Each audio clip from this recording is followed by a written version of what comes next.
It's the middle of the night. You're lying on the bare ground. No walls, no door, no fire. Completely unconscious. And somewhere in the dark, maybe 20 feet away, something with teeth and claws is watching you. This wasn't a rare, unlucky night. This was every night, for almost every human who ever lived. No locks, no roof, nothing between you and the dark but air. Just a soft, slow, sleeping body, lying out in the open, in a world absolutely full of things that kill and eat other animals for a living. So here's the strange part. To that predator, you are close to a perfect target. Easy meal. Almost zero risk. And yet, night after night, for hundreds of thousands of years, most of the time, it just walks away. Why? Why don't predators attack us while we sleep? To feel how strange that really is, you'd have to understand how helpless sleep actually makes you. For about a third of your entire life, you are switched off. Your eyes are closed. Your muscles go slack. And during your deepest, dreaming sleep, your body is essentially paralyzed. A safety feature that stops you acting out your dreams, but one that also means you physically cannot move. Your reaction time isn't slow. It's zero. Now compare that to almost anything else alive. A gazelle can't afford to sleep the way we do. It dozes in tiny snatches, a few minutes at a time, always ready to explode into a sprint at the snap of a twig. Some birds and dolphins do something even stranger. They shut down only half of their brain at once, keeping the other half awake, one eye literally open. And then there's us. We lie down and vanish. 7, 8, 9 hours. Deeper and more completely than almost any animal our size. We don't sleep with one eye open. We slam both eyes shut and disappear. By every rule of nature, that should make us the single easiest meal on the savanna. We're slow. We're soft. No claws, no fangs, no fur, no armor, no shell, no venom, no horns. We can't smell a predator coming in our sleep. We can't run in our sleep. We can't fight in our sleep. A sleeping human looks like a free meal that can't even say no. And yet our ancestors slept exactly like this, out in the open, for hundreds of thousands of years, and lived. Which means something was protecting them. It wasn't strength. It wasn't muscle. It was a whole stack of hidden advantages, so strange and so effective that even today, the deadliest hunters on Earth still hesitate at the edge of the firelight. Start with the biggest one, fire. For at least 1,000,000 years, humans have controlled it, and a fire completely rewrites what a night in the open even means. Think about everything it does at once. The light pushes the darkness back, turning a blind black night into a glowing circle you can see across. The heat radiates outward, into a cold, stiff predator creeping in. That wall of warmth is uncomfortable and wrong. And the smoke rises and drifts for miles, carrying one unmistakable message downwind to every animal that catches it. Something dangerous is here. Because to a wild animal, fire doesn't mean warmth or comfort. Fire means pain. It means burned forests and burned skin. It is arguably the one force in all of nature that every living creature instinctively flees.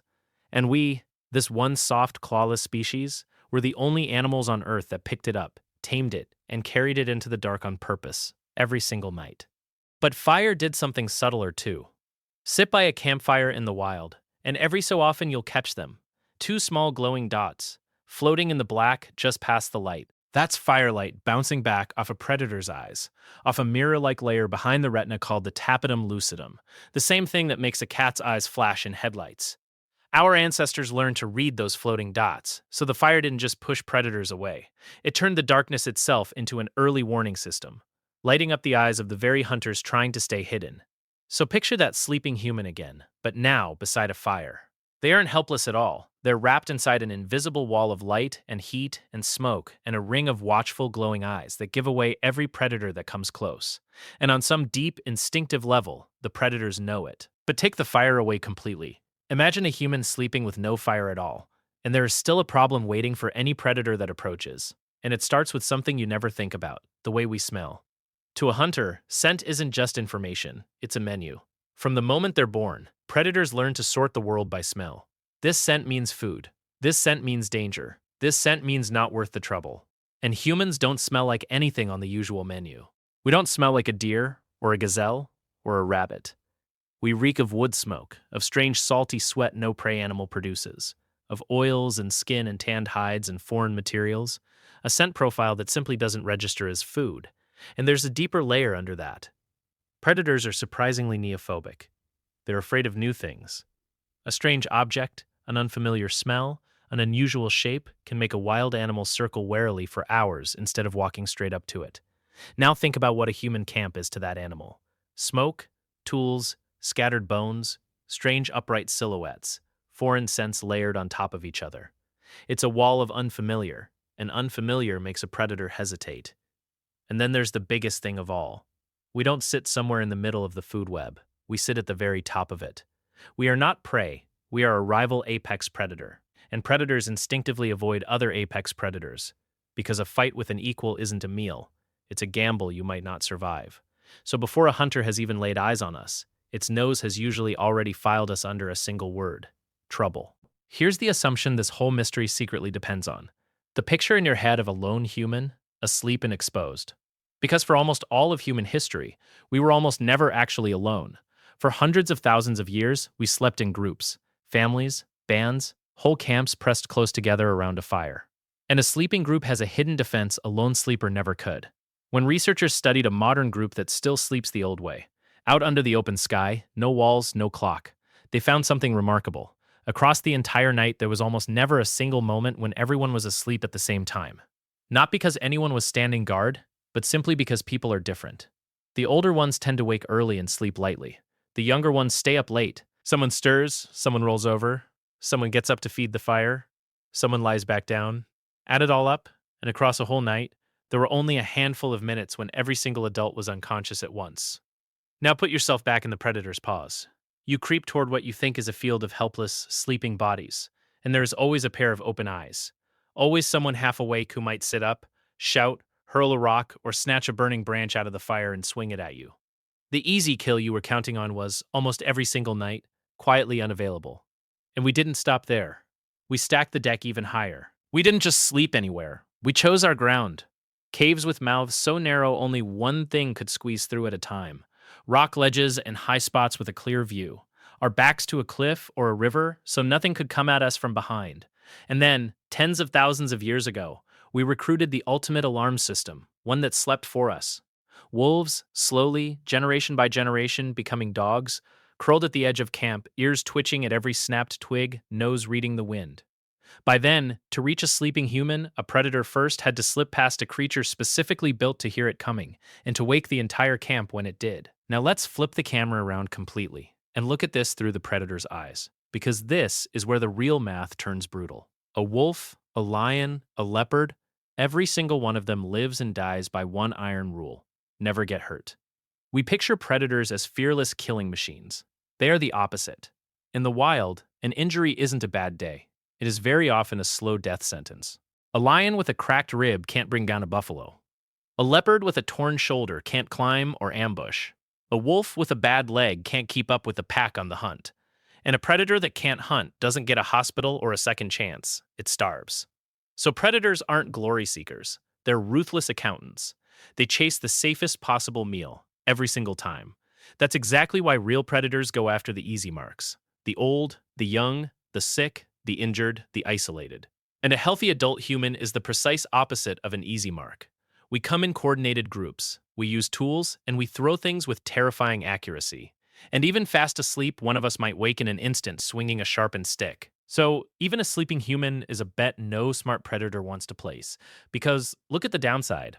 One bad bite, one thrown rock, one screaming camp erupting awake all at once with fire and spears. And the hunter that came for an easy dinner is suddenly the one limping off into the dark to die of its wounds. To us, a sleeping human looks like easy prey. But to a predator running the cold arithmetic of survival, we look like a coin flip that could cost it everything. And when the odds are that lopsided, they almost always fold. So far, we've been talking about a single night. Now zoom out, across thousands and thousands of nights, across countless generations, because predators don't just calculate in the moment. As a species, they remember. And early on, make no mistake, we really were prey. The fossils are chilling proof. There are ancient human skulls, millions of years old, with neat puncture holes punched clean through the bone, a perfect match for the fangs of the big cats and giant birds that hunted our ancestors. For a very long time, we were something that got eaten, but somewhere along the line, the entire relationship flipped. We picked up fire, we invented spears, and traps, and coordinated ambushes. And above all, we had numbers. And we had planning. We stopped running from the hunters, and we started hunting the hunters. And animals carry that kind of lesson forward. Predators teach their young what to fear, and over enough generations, one rule gets burned deep into their instincts: stay away from the upright thing that walks in groups. And we can actually measure that fear today. Scientists hid speakers out in the wild and played different sounds to passing predators. The growls and roars of other big carnivores, the animals were cautious, but they held their ground. But the calm, ordinary sound of a human voice, just people talking, mountain lions abandoned fresh kills and fled. Big carnivores bolted into the brush. The single most terrifying sound in nature to some of the deadliest animals alive turned out to be us, simply speaking. And there's a reason that fear runs so bone deep. Because when a predator does kill a human, something unique in all of nature happens next. The rest of the humans come back. Organized, armed, hunting that one specific animal, on purpose, until it's dead. No other prey on Earth retaliates like that. And over thousands of years, that relentless payback quietly erased the bloodlines of the boldest predators, the ones brave enough to see us as food, and let the cautious, human-avoiding ones survive and breed. We didn't just frighten individual animals, we bred the fear of ourselves into entire species. Now you might be thinking, but predators do eat people. I've heard the stories, the man-eaters. And you're absolutely right. There are lions that hunted humans, tigers that emptied whole villages. But when you look closely at those cases, they don't break everything I've just said. They prove it. Take the most infamous man-eater in history, a tigress in the foothills of Nepal and India in the early 1900s, blamed for an almost unbelievable 436 human deaths. A monster by every account. But when she was finally tracked down and killed, they found the truth in her mouth. Her canine teeth, a tiger's most important weapons, were broken and shattered, ruined by an old gunshot wound. She physically could not take down her natural prey anymore. Hunting humans was never her nature. It was her last, desperate resort. And that is the pattern. Almost every case, single time. The famous lions that stalked railway workers in Tsavo, sick, with damaged teeth and jaws. Again and again, the man-eaters turn out to be the injured, the starving, the desperate. Animals pushed off the normal menu of life, cornered into a place where soft, slow, defenseless humans became the only food left. And here's the real tell. We remember their names. We wrote books about them. We made films about them. We are still talking about a handful of these animals 100 years later, and you don't become a century-long legend for doing something ordinary. Those predators are famous precisely because a predator hunting humans is so rare, so unnatural, so far outside the normal rules, that on the rare occasion it actually happens, we never ever forget it. Which brings us, finally, to the deepest reason of them all. Because to most predators, we were never a normal prey animal in the first place. We were never really on the menu at all. Hunting is a specialty. A leopard's brain is finely tuned, over millions of years, to the exact shape, the exact movement, the exact scent of antelope and monkeys. A wolf's instincts are wired for the specific gait of deer and elk. Predators lock onto a search image, a template of what food looks and moves like. And we fit none of them. We move wrong. Upright, balanced on two legs, a strange tall silhouette that can make a predator misjudge our size and our strength and hesitate. And we do something prey almost never does. We look back. A prey animal's eyes sit on the sides of its head, watching for air from every direction. Our eyes face forward, like a predator's. So when we turn and stare a hunter dead in the eyes, we aren't speaking the body language of a victim. We're speaking the body language of a rival. And on top of all of it, we're simply a bad deal as a meal. Lean, stringy, low on fat compared to a plump grazing animal. High risk, low reward, wrong shape, wrong smell, wrong everything. So the truth is, we're not some noble exception that predators politely choose to spare. We're a category most of them never even filed under food to begin with. So put it together. We survive the night not because we're strong. We're not. We survive because we smell wrong. We behave unpredictably. We taught the world's deadliest hunters to fear us. And we never fit cleanly onto the menu. Here's the part that should genuinely change how you see it. That feeling of safety you have, lying in bed tonight, walls or no walls, you didn't earn it. You inherited it. It was paid for by millions of ancestors who slept exposed in the dark and lived, and by every predator that learned, the hard way, to leave the sleeping human alone. The predators didn't stop attacking because the night got safer. They stopped because we became the thing in the dark they were afraid of. So if predators are the ones who learned to fear us, why are we still the ones afraid of the dark?